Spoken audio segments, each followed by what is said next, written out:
Hey guys, welcome to the podcast. I am hosting today, so things could go wrong.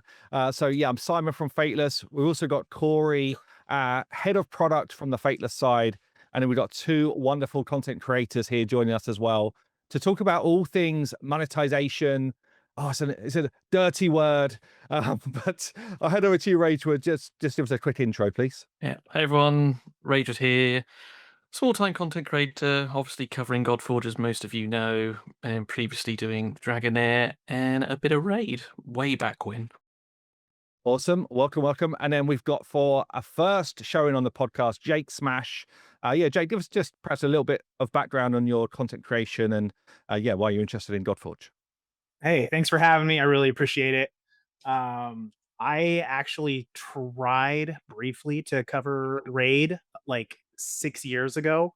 Right. Um, and only put out like, I don't know, 5, 6, 7 videos because where I lived at the time, my internet was so horrendous that it would take like over 12 hours to upload a video. And sometimes it would fail. And it just it failed miserably. So Right. completely dropped that. And then fast forward about 4 years, I started covering Watcher of Realms.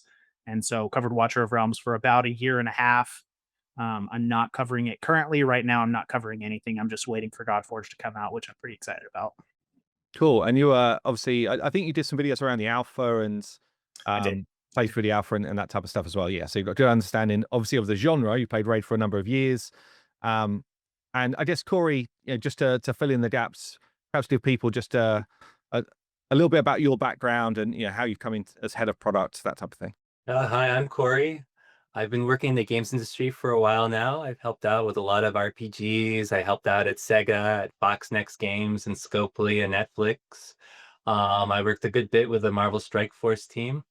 And a lot of the work I've done over the years has been competitive analysis, a lot of teardowns, really digging deep into Raid Shadow Legends when it came out and how it's done over the years as well. And I've been following a lot of our influencers for Godfords and seeing a lot of interest in what we're going to be doing with monetization.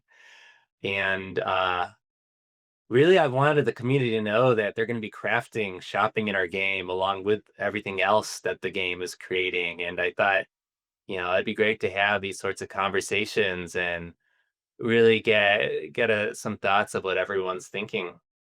Yeah, sounds good. Sounds good. I know I had actually had a conversation with Lady H earlier today, because I feel like this is a topic where you can't really please anyone. Okay, some people will say, well, you're meant to be coming with this new age studio. Everything should be for free. We should get everything we want straight away. And obviously, there needs to be a bit of a reality check that we are still a business. We still have to function. We have to at some point start to break even and earn money and all that type of stuff. And also there's some, there's some, I think, good practices in the genre and in the games industry, and there's also some poorer practices. So I guess guess what we're trying to aim for is a really enjoyable game. And if people want to spend money on the game, then great. We're gonna have some great offers for them to do that, and we hope they'll be really well rewarded for doing that. But also, if you just want to play the game as a someone who doesn't spend money at all, then there'll be a great direction for that player as well. That's kind of like what we're trying to build as a product. But maybe we'll kick it over first to Jake Smash. So, what's your experience in this type of game? Are you a regular spender? Generally free to play? Like, what does that look like for you?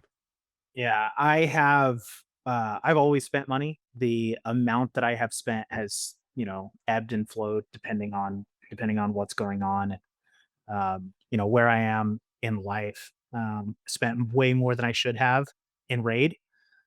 um, and I spent a fair amount in Watcher of Realms also. So I would probably classify myself as like uh traditionally like a smaller whale. I was never like crazy up there. Yeah. But I'm I'm not sure yet what my plan is for Godforge as to like what my level of spending will be like. I love being competitive and spending obviously helps with that. So we'll see. But yeah, traditionally I spend more than average, I would say. Yeah, and so I'm one of these people that I don't love. I know it's going to happen anyway, and I know it happens already, but I don't tend to love like the labeling what you are. Just Yeah. because I'm like, if you're someone who's a free to play, I don't feel like you need to tell everyone every 5 minutes you're a free to play player. Like it's like some sort of honor badge. And That's similarly, like, hilarious. Sorry, that's one of my pet peeves. Like if people I'm just throw like, it out there all the time, I'm like, no one cares. Just play the game, have fun. yeah, You're spending or not spending, just have fun. because even what you're saying is, I don't know what I'm going to do on Godforge yet in terms of spending. It's like, well, it depends honestly on how good is the game, how much do you enjoy the game. Therefore, is it one of your main parts of your kind of like hobby set, right? So it's like if I play pool on a Thursday night, well, you know what? I've got an expensive pool cue because it's one of the things that I love to do. So it's a hobby I enjoy. Therefore, it gets some of that like money that I've got set aside for hobbies, right? And that's why I think gaming is for a lot of us in this genre anyway. But anyway, it's just one of my like things that I like labeling of stuff. Anyway, Rachel, give us a bit of insight into how you tend to play these type of games. Yeah, so echoing that sentiment, it's non-spenders and spenders from henceforth, like as you say, because it's very polarizing, just this conversation on its own, and then giving yourself, I don't know, some self-entitlement, whether you're one way or the other, I hate. So yeah, very big fan of spenders and non-spenders. I am also typically a spender. Like Jake has said, it varies depending on the game and things like that. Like, I'm embarrassed to say how much I've spent on Dragonair even since the relaunch, and the fact that I'm probably going to drop it in 2-3 months' time whenever we get access to Godforge. But from me as a content creator, at least my plan initially is not to spend anything. Personally, I like to understand the content that I am playing, sort of break it down mechanically to then better help others. It's not good, I think, as a content creator, go, oh, just bring your Zeus and you'll get through this easily. So my plan is to initially do everything at least once without spending anything, and then once I'm comfortable that I can help others, then I will spend to get the things that I want to spend, as you say, like with pool and things like that. Yeah. So perhaps let's dive into a couple of burning questions, and we can kind of answer those, and maybe then give a bit more context of some of our plans that Corey and the team have been like shaping up. So what's kind of like a couple of the main burning questions from the community right now? Jake, do you want to take it first? Sure. I don't know if I'd say it's a burning question, but more of a specific one with tiered packs, right? Where you buy one, it gives you access to another one, gives you access to another one. Different games approach those differently, as far as whether they are equivalent value and you just get to continually buy more, right? Or whether they decrease in value or increase. So kind of curious what the approach is as far as that style of pack for Godforge. Yeah. So you're saying that if you're someone who typically spends a lot, are you saying will you see the same packs as someone who doesn't spend a lot? Or are you just saying if there's one pack and it's got like you buy part one, it unlocks part two, then part three. One, part two, part three. Yeah. Yes. Maybe Corey, I don't even know if we've got those on the initial roadmap, have we? So just take a step back. We're prioritizing all of the resources onto the game itself. And the hope is that the game alone creates reasons to go shopping and to invest in your experience. And so a lot of these little features that are commonplace in a game like Raid Shadow Legends, those are probably not going to be there when we first launch in early access. And then as far as like how any specific kind of offer design exists, we're going to be iterating and testing it out in a live environment and getting lots of feedback and seeing what actually works with the community. We can have hypotheses for why a certain offer design will perform well, but until you actually do it and you start seeing what happens, you really don't know. For example, if the string packs in Raid Shadow Legends would do well in Godforge, you just know they do well in Raid Shadow Legends. Yeah, it was actually funny. I think Corey had sort of posted something in our discussion kind of chat when we're talking around offers and that type of stuff. He said, I think it was a gear pack, but it was like a accessories gear pack from Raid. So you get like the 3 accessories from a certain faction. You don't know any of the stats and stuff. And I remember Brad was like, yeah, they've done these literally from day one. And I said, I have never bought one of these packs and I would never buy one of these packs. They are literally awful to me. But then, I mean, they do a ton of analytics of everything they do, right? Everything about Raid is kind of like analytics driven. So they must make money for them, right? They must do well to some Right. people. Like, and I was saying, I can only imagine it's people that are brand new into the game and are like desperate to get something for their particular, you know, a free legendary hero they've got or something like that. I can only imagine that's when someone spends on that pack. But then I could be completely wrong. My opinion of what is a popular pack for players to buy could be completely warped by my experience in the game. And actually, that might be one of their top packs. I just don't know it. So yeah, like you talked about things like string packs. Well, again, until we try different things, I guess we'll get a really good sense of, well, what do people enjoy? I mean, I guess for you, Jake Smash, why bring that one up specifically? Yeah, what's important to you about that one? I don't know if I'd say it's important, but I think string packs, I think they're popular broadly. I think people who spend enjoy them, right? You can get, they're generally a larger amount of resources that you can get when you're doing the string packs, right? So it was just brought up to me on my Discord server. Someone mentioned it, like, are these going to get, are they going to increase value? Or are they going to be equivalent? Someone mentioned that they really hate when you go through a string and it'll be like something okay, right? Something decent value and then something terrible value in order to get you to something good on the end. Yeah. Right. Yeah. And I'd imagine, like, if you think about the way any of these type of things are made, it's a case of, let's make sure that the offer feels like it offers in total good value. And then, yeah, if we're being honest, the final part of that string is going to be the best value, because ultimately, whoever's designing these things, they want you to buy the whole thing, right? So Sure. let's be clear, it's by design. And then likelihood is the first part of it feels really, really nice. So it gets you in the mix. The second and third part are kind of reasonable, and then the last part's really good. And that's just a reality. And look, we're not going to try and reinvent the wheel. We do have to make money. One of the things I've always said is I don't want us to come across as like really predatory with our offers and our packs. And I really want to stand by that. But it doesn't mean that we won't use, like common sense ways of selling something, because, as I say, we do have to generate revenue and all that type of stuff. So yeah, that's just like, I think, the reality. Yeah, Ragewood, have you got sense to me? Yeah. I mean, I'm not going to try and hide behind stuff here. Like, it's likely we would do something like that because it makes sense.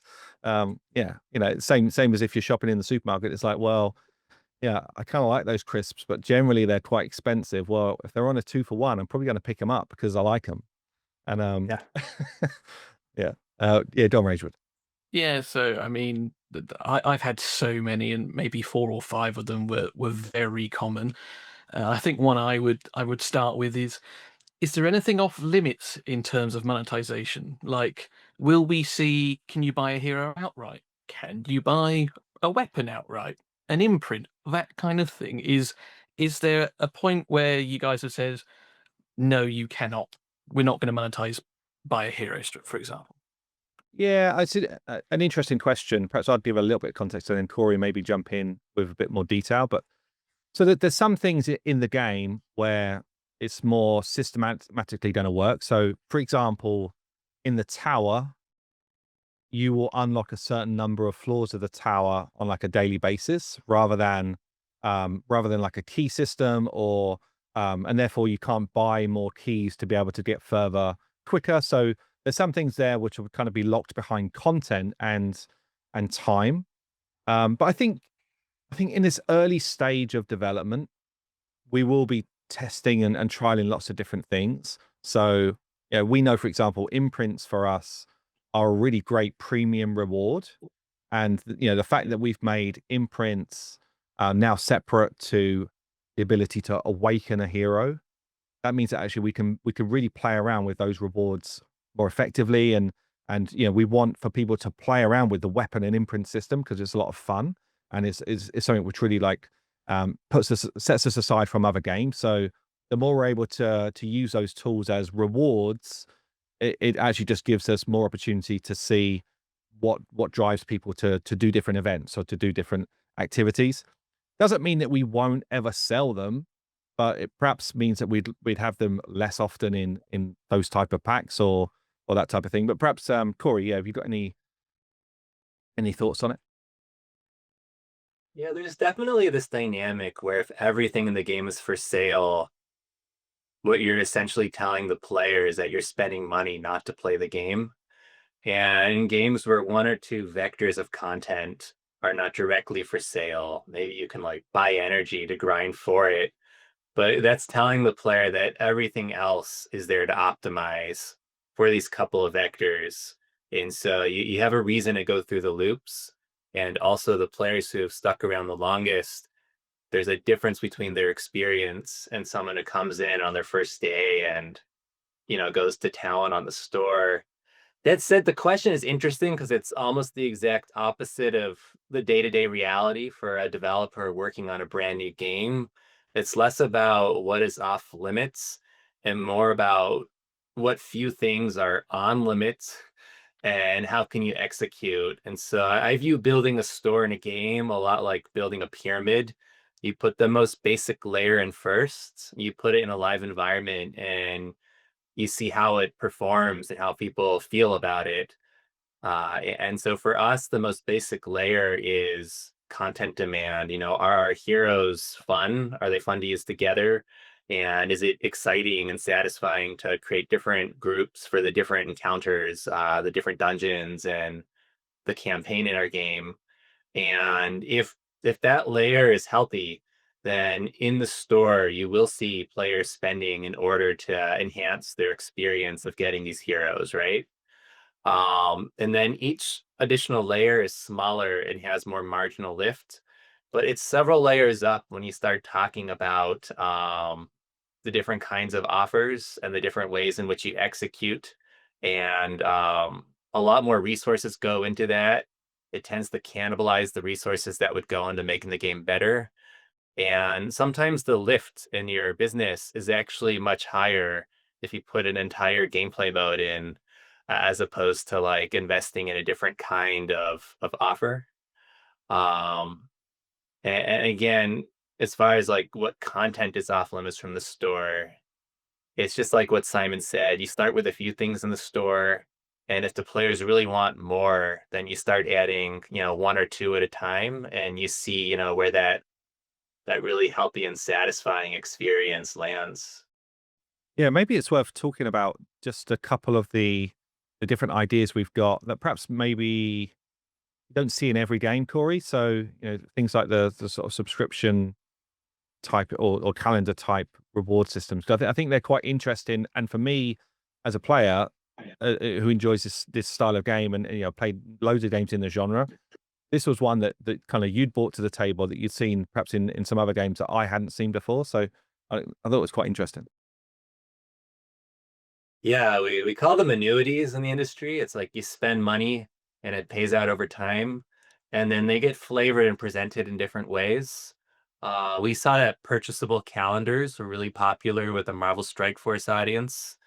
Um, I think there's like two predominant shopping experiences that sort of describe almost all the transactions. And one of them is shopping on a budget, where as a player, you're trying to min max your spend and get the very best value. And the other is shopping in the moment because you want something right away. And a lot of satisfaction can be created for players spending on a budget. And these calendars, it's sort of like a great win-win because for the player to get everything out of the calendar, they have to keep coming back every day, which keeps them in the game, keeps them having fun, and keeps the community active, right? And then as from the developer's perspective, you can put a lot more content into this calendar.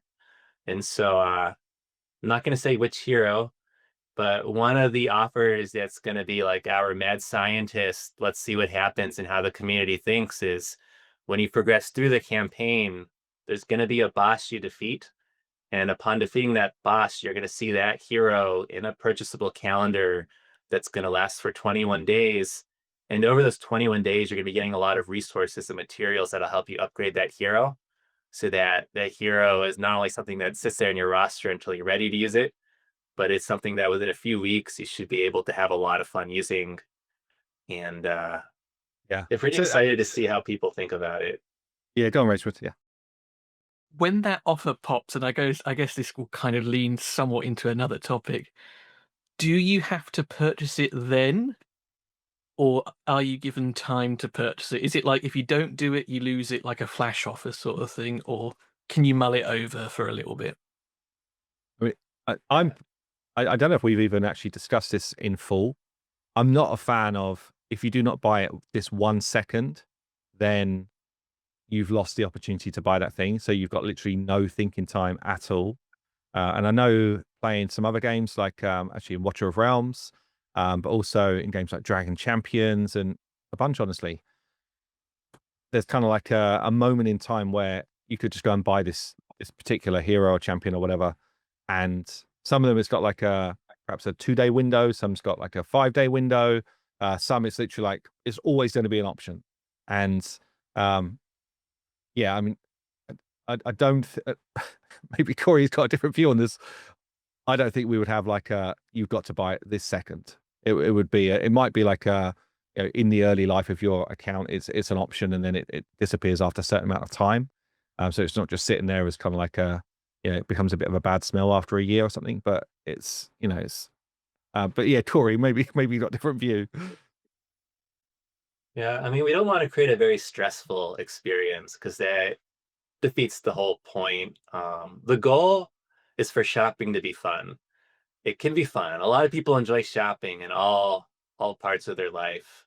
And if you have an offer and it's there an appropriate amount of time for people to think about it and then make that purchase, the game should become more fun after you've made that purchase. At the same time, if the offer is there forever, your store becomes cluttered and it becomes hard to find the offers you actually care about. And so there does ideally need to be a point where offers disappear. Um, and then it's just a function of, do all offers disappear, or do we believe certain offers, if they sit in your store for a year or two, eventually you'll end up buying it because it's worth it?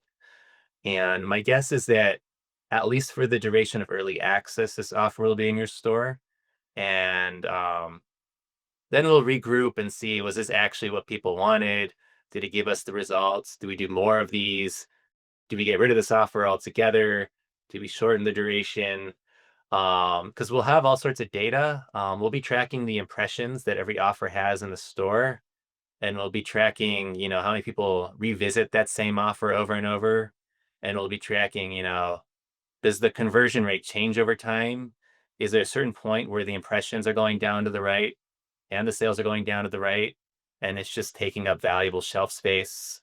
We can have also all these answers. Yeah, we can also iterate on some of these things, right? Because in our game, okay, the hero is one important piece of the puzzle, but I think having a fun weapon that complements that hero is also interesting. And yeah, obviously an imprint which complements the two together is also interesting. So, you know, Corey's talked about this opportunity here to purchase which ultimately builds into a hero, but then other resources to make that hero really strong. And you know, perhaps not in this particular pack that we're talking about here, but down the line we could also test if having these kind of like almost like bundle type of offers where you can get these free things. But again, like it goes back to, do you just want to? We don't just want to sell a hero, because that really devalues you know, the longevity of our game. To just be like, oh, just buy this hero for $300 and enjoy it. That's not really a direction that makes sense for us, and I don't think it makes sense in our version of a like gotcha game, because there's different versions, right? You've almost got like the Star Wars Galaxies, where it's like, well, I need to collect umpteen versions of the same hero to make them strong. You got Raid Shadow Legends, where and perhaps Watcher of Realms, where it's like, well, once I've got the hero, I've got probably a good like 70% of their strength already in that package, and then it's like, how do I empower them to the next level? So we're definitely on that second phase where we want people to have like a really good broad roster of heroes and to have fun as soon as a hero joins an account. And then probably the sort of more min maxers will then say, well, if I'm not somebody who spends much in these games, I'll use my echo summoning, which is what we did call god forging. This kind of like ability to get awakenings down the line just from playing the game and doing summons, and then there'll be people that perhaps are spenders that might try and get to that point faster just from getting additional copies and that type of thing. Yeah, but perhaps Jake, let's throw back to you for another question. Yeah, sure. Excuse me. What's your thought process, and what kind of feedback systems will you have when it comes to balancing packs that are more aimed at people who spend less and people who spend more? So I think if you go back to Corey's point earlier in terms of making sure that there's packs that are available which are there for people on a budget. Now, Yeah. I think whether you spend less or spend more, probably you'll buy that pack either way if you're a spender, because actually it'll just be high value. It'll probably be something which you're able to either repeat or get something similar on a monthly basis. And it'll probably be related to either content in the game or events in the game, that type of thing. So it would make sense if you're someone who's either spending on a budget or a high spender to think, actually, I'm just going to get more out of my time in the game. It feels great to buy that pack. It's like super high value. And then I think there'll also be some packs which hit that sort of middle range of this feels like a good a good pack in terms of value to be able to pick up and acquire heroes and that type of thing. That's probably going to be the main source of our revenue in the game, honestly, is hero acquisition. There's still a hero collector, and we're still about building teams and squads in this game. I mean, in terms of we don't intend, I guess, to have packs which just feel, as I said earlier, like predatory or just kind of like over ridiculous. But obviously, we will be testing around different events. And let's say we get to the point where world bosses come in and it's like, okay, this will be a great time to summon on a particular banner. We will be testing different things around what's people's appetite to buy a larger pack potentially or what have you. And honestly, it's not unusual in this type of game now to have, okay, well, this is for someone who's perhaps on a budget and it's $20 for a pack. But this is someone who is just comfortable spending cash on this type of game. And this one's $99 a pack. We're not going to move away from that because it's also annoying, right? Like, if I'm someone who wants to actually spend the 99 and get myself 99 of this particular type of Aether Stone or Shard or whatever, whatever game you're in, I don't want to have to buy that pack 5 times and have to go through the process on PayPal 5 times and that sort of thing. I just want to buy the pack that suits me. So again, we're not going to shy away from having those just because perhaps some people think we should. It doesn't make sense for us, and it actually doesn't make sense for a lot of our users that want to sort of spend on that scale, and that's their monthly budget. So so I think there'll be a lot of variation, but again, it'll be trial and error. It'll be in the same way we did with the alpha, a ton of feedback coming in from our community. And we'll also see in terms of, analytics of people spending. Very quickly, we'll see this is what people are enjoying. This is the type of price point that feels reasonable. And actually, we'll see somewhere we're just like, well, that doesn't feel like we've hit the mark at all. And both in terms of sentiment and in terms of, data, we'll be able to see pretty quickly if something feels good or not. Corey, jump in if there's anything to add. Yeah, that's exactly right. It's important to clarify, we're going to be segmenting by experience. That's how you find the best results. So people who spend in the now, they're not sensitive to price, but they do need something. And that something is a reward for spending a lot. And in a lot of games, you see that in the form of a leaderboard tournament, and you see it being at the very top of the leaderboard. You see that level of social clout that affords you, especially if you're in a pantheon, as we call it, or a guild or a clan, and you have tags on your name. You see it in the exclusivity of the rewards. And so often the store itself doesn't show a big discount on these really expensive packs, but in reality, you're buying yourself a high probability of getting additional content bundled in with your purchase. And so when we try and ensure that we have a high satisfaction level for people spending in the moment with urgency, we want to make sure that that full loop has been paid off. So if you spent a lot because there's a specific hero that's going to help you coupled with a lot of energy to win a tournament, then that tournament reward needs to be worth the effort.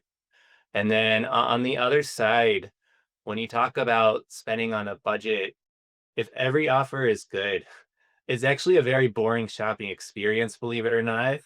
People like Weird. going through the offers and saying, "Oh, this is the good offer. Look how smart I am. I'm buying it." Or honestly, for me, it's even more fun to watch influencers go through all the offers, to skip to the good one, be like, "Okay, that's the good offer. Look, they did all the math for me. I didn't have to do any of the work."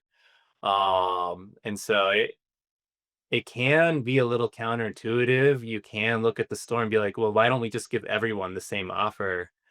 But then, strangely enough, sometimes you don't get the most satisfying experiences by doing it that way.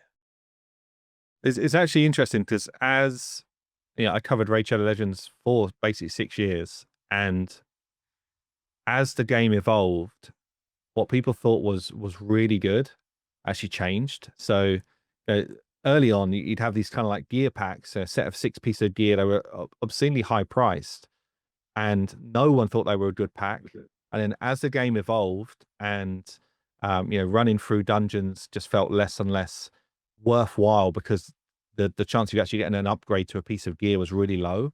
Those packs actually started to become the ones that the people that spent a lot of money would actually always pick up, and they stopped buying the energy packs, which was just about running that dungeon. They just basically go straight to buy the gear, which gave them the better chance of actually getting an upgrade. And again, it's just interesting how over the course of time, games evolve, or the player base, I guess, matures into something different. And so what we're doing, and this is one of the things that we're actually finding, not just from a monetization point of view, but just general game development.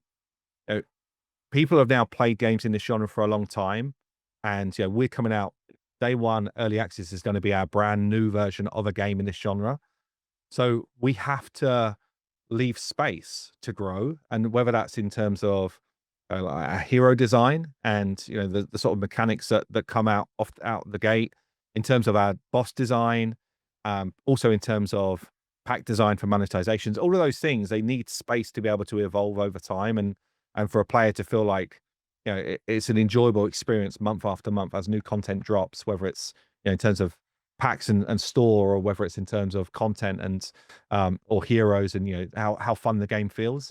So even when I've seen people like talk about the kits, actually, Ragewood, you did a really good video talking about some of the legendary kits we spoke about recently, and it was quite balanced actually. You were saying like if you're trying to compare all of these kits to a game that's been out for 7 years, and they've gone through that iteration stage a number of times to try and basically power creep their game and remain interesting to players. Well, we don't want to be there yet.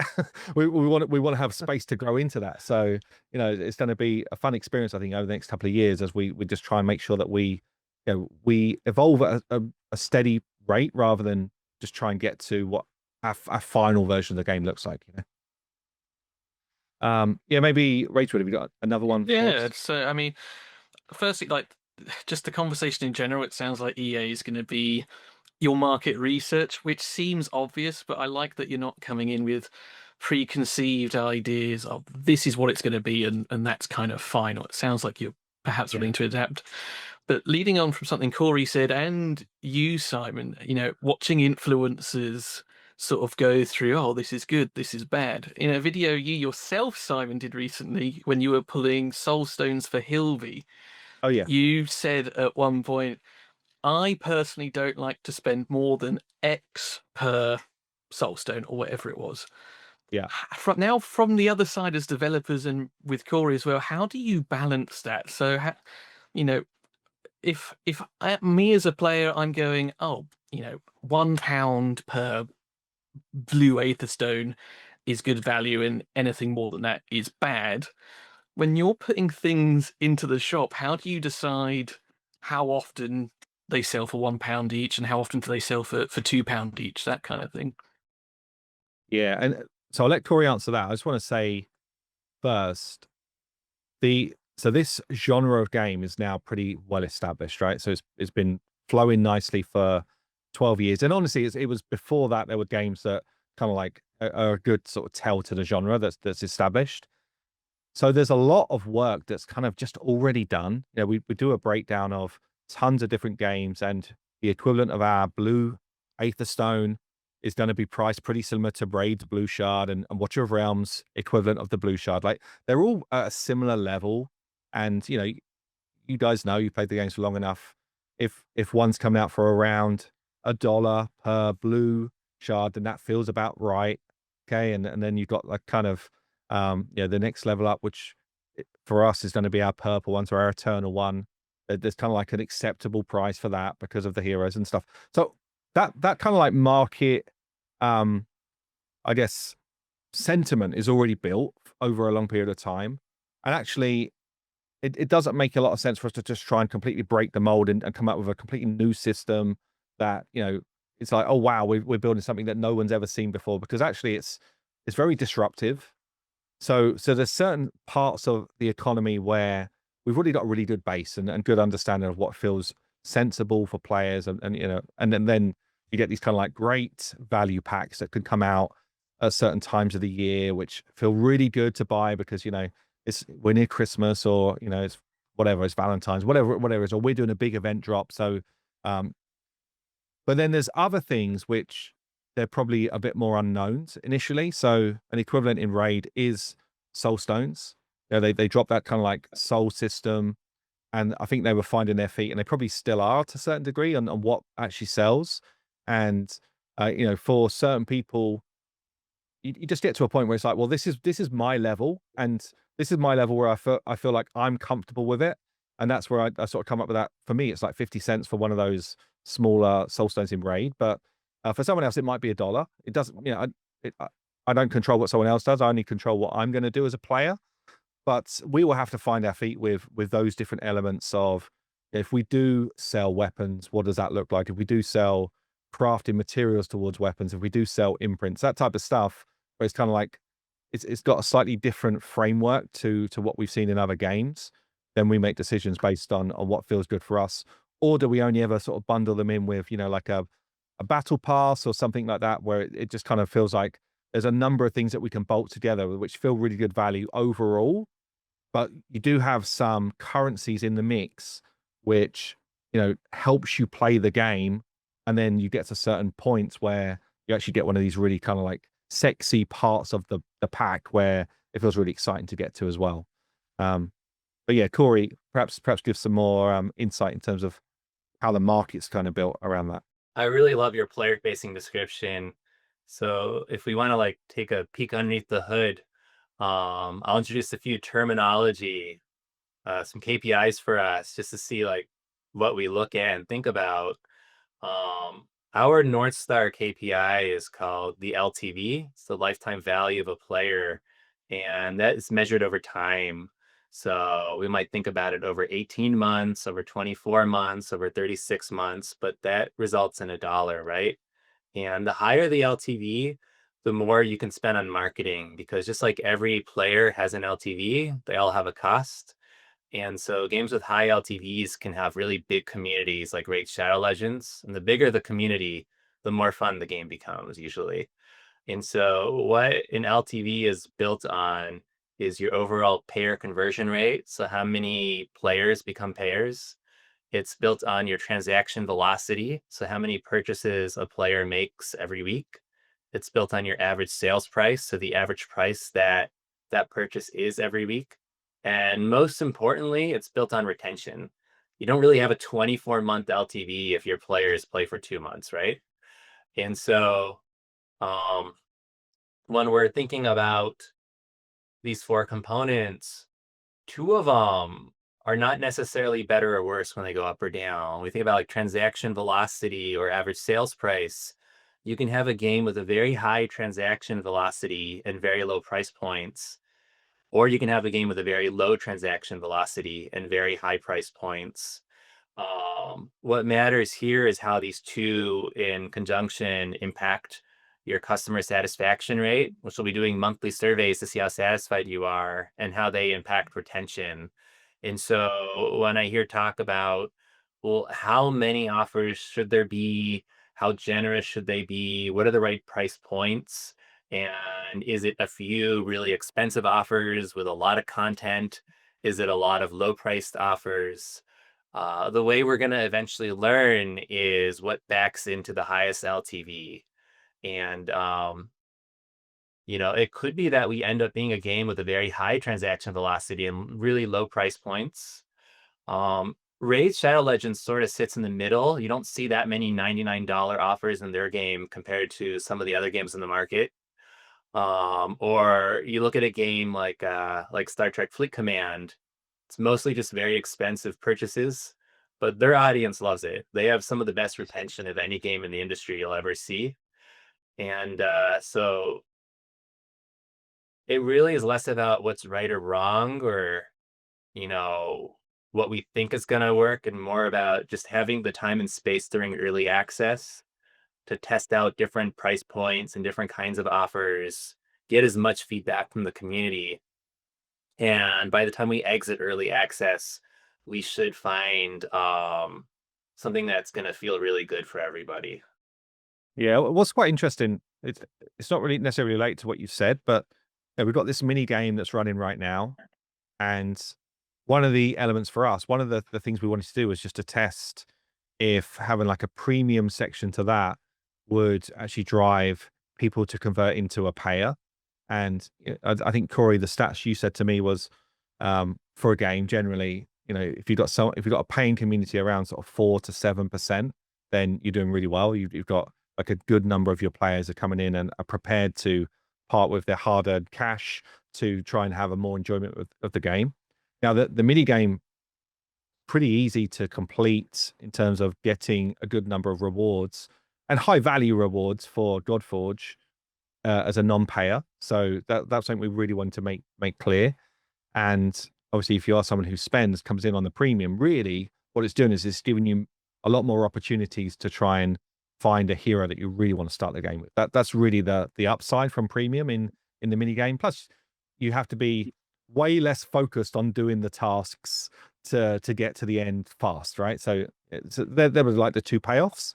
But yeah, around 20% of the people that are playing the game have gone into premium, which is really high.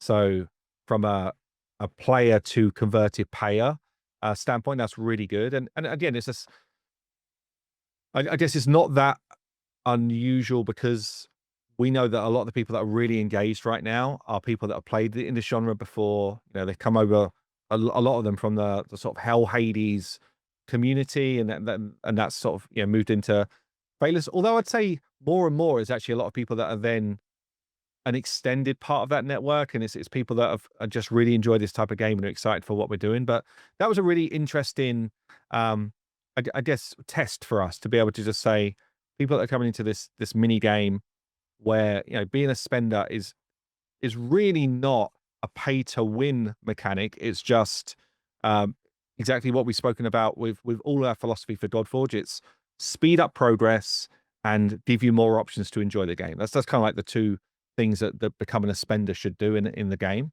But yeah, it was really interesting that we got that sort of conversion into people that were willing to spend already. So yeah, just thought I'd share it. It's interesting. Cool. It's cool. Yeah. Yeah, I mean, maybe Jake, we got another sort of question to throw at us, or Sure. How about a spending adjacent question? Sure. So something in we'll take Raid and Watcher of Realms, right? That's what I know. A question that was brought up to me a couple times is, do you intend right now, right? And obviously this can change in the future, right? Yeah. But is the immediate intent for banners, right? When you're pulling on a banner, for there to be like an eventual guaranteed pity of a champ. What I mean by that is After 300, you guaranteed to get it, that kind of thing. Well, not like after 300 you're guaranteed to get it, but like Watcher of Realms last year, they implemented this progressive pity towards a banner champ where the regular rate is 20x, and then if you pull a legendary and it's not a banner champ, it goes up to 200x, and then if you okay. pull it, so that eventually, if you keep buying, if you keep pulling, right, depending on what you've saved or whatever, you will eventually get a champ on a banner rather than pulling 10, 12, 15, 20 champs without getting a single one that was on the banner. Interesting. So I know we've got, so I don't think we've got that exact system like planned in right now. We've definitely got some interesting systems in the tower. So depending on which side of the tower you go, so order or chaos, there'll be different heroes on a banner within that system, and there will be a different like shards that you earn through completing levels on the tower, but also it's packs you could buy to get those or aether stones, I should say, not shards. Yeah, so there'll be banners for those which change out, and those heroes will feel, I guess, more exclusive to get. Maybe it's the wrong word, exclusive, but basically more challenging to get because they're not in the regular pools of the other aether stones. So there'll definitely be elements like that. Yeah, I've played Watcher of Realms, and I've seen a lot of different interesting packs, and honestly, I bought them a lot actually, where it was a case of, they've got a new hero that's coming out, and after so many pulls, you are guaranteed that hero, which I engaged with, and I thought it was fun. They also did, and probably still do, buy this pack for whatever it was, like $50, and you will get one of these legendary heroes. Like, you just straight up, there's no other stuff going on. It's like you're getting one of these 5 or 6 or whatever it is. And again, I, as someone who spends money in these games, bought those packs and I enjoyed buying them. So, it's just kind of like, what do we think players are going to enjoy and engage with? And I think we'll be in the mix of it. If we're going to do collaborations with other IPs down the road, there'll likely be one of the heroes that comes in as part of that collaboration that forms something like that, so that it's like we want for it to be a higher possibility to get this particular hero because we think people are going to enjoy it, but we don't just want to say buy the hero for $100 because we want to make loads of money. Like, there just kind of needs to be, and actually, it's not the fun of this type of game to be like, just give me that money, you have that thing. Everything. Yeah, it's just not in the root of why we play these games. That's not what it is. There's a whole bunch of this kind of like black market account selling in Raid. Where it's like, I could come in and spend $100 and I'll get these 5 legendary champs that I really wanted. That's not very enjoyable to me. I want to summon them on my own account and actually have the experience of, I got it and it felt really good. So, that's one of the reasons we play these games. But Corey, if you've got another take on it. Yeah, this was something we had a lot of internal discussions on, actually, whether our entire gacha experience was going to lean a little bit more like Summer's War and Raid Shadow Legends, is like those sorts of games, or whether we were going to lean a little bit more like the MiHoYo games, which are very, there's a hero on a banner, and you will get that hero, and you can also fully awaken it, all those sorts of things. And there were really 2 takeaways from that conversation. One is that when you have much more RNG and everyone's getting different heroes, it creates a great community at the onset because everyone is sort of sharing, what did you get and what does your hero do? And when you look at the different gameplay modes, like PvP, you're going up against lots of different kinds of teams. Like right now in Raid, when I go into the live arena, it's a lot of people with Mikey and Xenomorph and Alice and all the free unlocks from recent, right? And it can be fun to go up against the same team over and over, but not really. So we thought about that.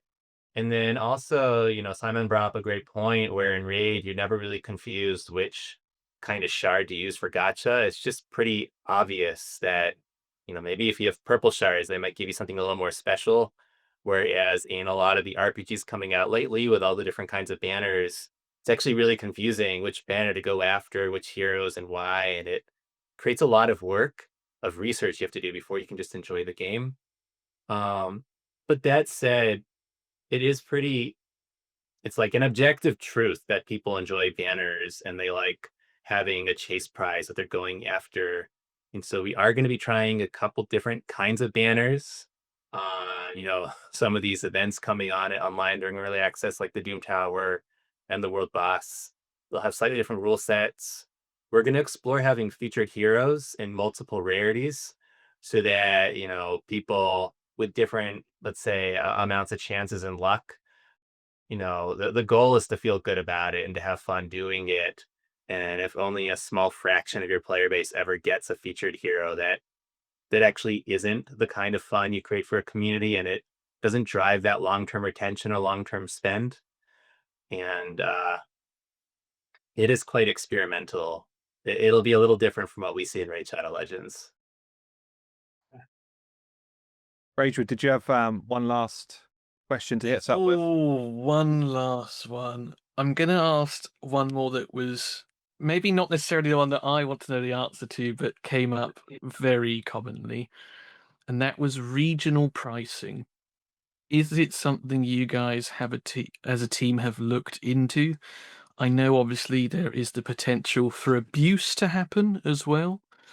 But the way that Steam get round it is things like, unless you've got a registered bank and address in that country you're trying to purchase in the currency from, you can't do it, kind of thing. So is that something we might see?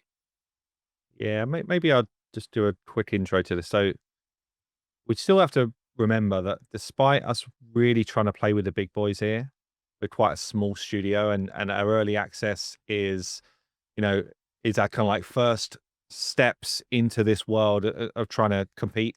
So some of the more sophisticated systems that you'd need to pull that off really effectively, we're not going to be having on early access, certainly not. And actually, it's one of the reasons why I sort of, obviously we've got this community of players that already want to come in and play the game. But actually, when we go out and market to new players, we're very focused on those kind of like English speaking regions that we already know are kind of like additive to our community. So, and in those regions, we will also know, the main currencies they purchase with and how exchange rates sort of feel between them. But ultimately, they're generally classed as like tier 1 regions, and it would be like the US, parts of Europe, perhaps some of the like Australasia, if you like. So those regions would be pretty comfortable with a pretty similar price point. Not exactly the same, but pretty similar. But yeah, maybe Corey give a more detailed answer or more expert answer. But yeah, I think ultimately probably not day one.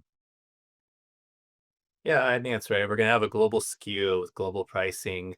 And then in the future, if there's publishers in big countries that want to do like a China only SKU and they want to have an experience that's intended for a Chinese player base, then they might be able to change things. But it would be very resource intensive for us to go through all the countries and try to have a unique store, unique pricing, and a unique economy for each of those countries. It's interesting. On a different point, we were just looking at localization for language within the game, and I actually just pulled the stats for our YouTube channel. So where in the world people are watching our content from, it's very heavily skewed towards US, UK, Germany, like France. When you get below probably the top 5 nationalities in there, or nations, it goes down to like less than 0.5% of viewers. And if you go down to like the, I don't know, like 20th in there, it's like 0.01% of viewers. And I think in our early days, it'll be very similar to that in terms of players as well in the game. And to try and, to Corey's point, to try and create things which are bespoke for those regions early on, it's actually such a lot of additional manpower and governance and security and all those extra things that you need to build so that it makes sense is probably just not in our capability, honestly, or not capability, but capacity early on to be able to do with the sort of size of team we've got. So never say never. Like hopefully we grow and we are this kind of like huge beast of a game and everyone's really enjoying the game and all that good stuff. But it's I And at that point, you do have to look at those different areas, and we want to make sure that the people in other regions will enjoy the game equally. But yeah, it doesn't make sense for us to do that on day one. I really like you mentioned that kind of as far as overall spending goes and what people can think, like the foundation has been laid in the genre, right? A lot of what Yeah. people know, a lot of stuff will feel similar, but you're kind of shying away from the more predatory tactics, right? And going to be doing feedback the whole time, iterative every month. Corey said, kind of in that vein, how long is there data on like games in the genre and like how long it takes to kind of find what works for your game? Is that 6 months, 12 months? Is it constantly evolving every year as the game evolves? Yeah, it's just forever iteration. Yeah. You never stop because as the game evolves and the community evolves, the store tries to keep up with it. It's funny actually. A lot of the big companies in this space, they tend to view themselves as like tech companies, and they're very analytics heavy. Like their analytics teams and product teams are almost as big as their dev teams. And I think I hope we've come at this from a different angle in terms of a lot of our team is actually very game focused, and we want to create the best experience and the most fun. And obviously we have to build out a wider team in terms of analytics and stuff, so we make sure we're doing the right stuff. But it's I think we're coming in terms of experience and enjoyment first, and then obviously we want to get ourselves to a point where we're breaking even on a monthly basis so we can continue to grow and build the experience for our players, and then after that actually become a profit generating business. But it's definitely experience first, and try and build a store and monetization which complements the experience. But then let's also be clear, a lot of these games that have been around for 5+ years, they've also built fun experiences, and they've built things to complement that experience. Now, not everyone likes what they've done, but ultimately that's why they've been able to build these big player bases. And some of these games are brilliant, and that's honestly why they're still here. We've seen plenty of games which were not brilliant that have gone away. Yeah, but and that's not purely down to the fact that they monetize well or monetize poorly or what have you. It's just, was the experience fun enough for players to really want to play that game? And did that breed this kind of like growth of community and growth of player base? Because again, you can't have a fun experience if there's not other people in the mix. So it's really important actually to get a lot of players that are enjoying it, and pantheons coming together and talking about things and saying, I'm going to pick up this pack because it's going to unlock this thing for me in the game, which I really want to do. Every game that I've played that's done well in this space has been able to foster that kind of like sense of community, sense of enjoyment, and then sort of monetized effectively around trying to build that even further. In my opinion, some games go too far beyond that, and actually that can kind of cause frustration and actually lose some players over time. But still, their core based product or game was just so fun anyway, or had so many like good elements to it that that's really why those games are like stood around for such a long time. So that's what we're aiming for: great game, great experience, and then let's hope that we're able to earn enough revenue so that we can keep building on it, and perhaps build another game in the future and all those type of things as well. Awesome. It's been really fun. Like I didn't know how this conversation was going to go. It's always a challenging one. Perhaps Jake Smash, first time on the podcast. What's the hero that you'd love to see from Mythology? Perhaps one that we've not either called out before that you just love to come down the road. Oh man. I haven't even thought about it, honestly. Or if not that, perhaps an IP collaboration that you Yeah. would personally be like, damn, that would be super cool in the Godforge space. Maybe Ragewood, I'll ask you that same question as Yeah. well, so you can kind of like think on it, because I know you've already mentioned a hero that you'd love to have in the mix. Is there like an IP that you'd say, yeah, that would fit well, and I would be super pumped to see it in Godforge? I think the one for me, and this is probably way down the line, just in terms of the sheer size of this company and IP would be Magic the Gathering, specifically Planeswalkers. Like Okay. the whole sort of lore and IP around Planeswalkers being able to move between planes Yeah. kind of fits in with the whole rift thing that Aaron's talked about in some of these. So for me, I'd love to see like a Liliana, or for example, Yeah. running in and raising the dead. That'd be cool. And would you picture them to be bosses, or would you picture them to be, collectible heroes? I think why not both, right? There's an event where you have to beat them, and once they have beaten them, they become available in the shard pool or something like that. Okay, nice, like it. Jake, did you come up with one? Yeah.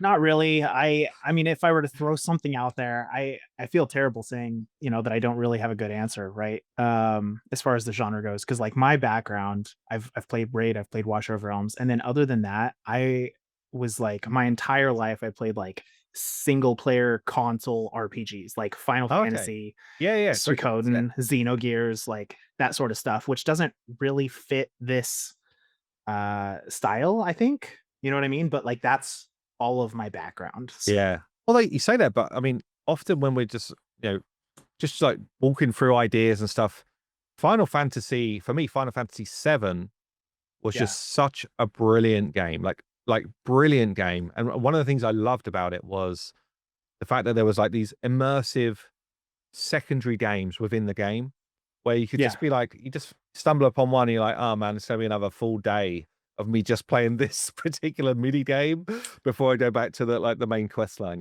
So racing chocobos. Yeah. Or one I see is like Ball Blitz or something like that. I think was a popular one. Blitzball, Final Fantasy. Blitzball, that's the one. Yeah. 10, right? Yeah. But so I actually love what they did in that series, and a lot of people will say we're coming up with this kind of like raid clone, or whatever the terminology is. But the reality is this genre has been ticking away for a long time and like evolving and evolving, and there's been like really cool different versions of it. So I see us as just another one of those kind of like evolutions in this space to try and create something really cool and unique. So okay, well, I'll let you off the hook. That's been a fun combo. I'll get you a better answer. Yeah. Maybe write it in a comment on this video, and let us know what you think, and I'll pin it. But look, guys, thank you so much for coming on. We will have both Jake Smash and Ragewood's channel details down below. Make sure you go and sub to these guys. They do great content, especially when we're like pushing through. I know for the alpha, both of you guys are putting out some really fun stuff. So make sure you go and check them out. And we will see you in the next podcast real soon. Cheers.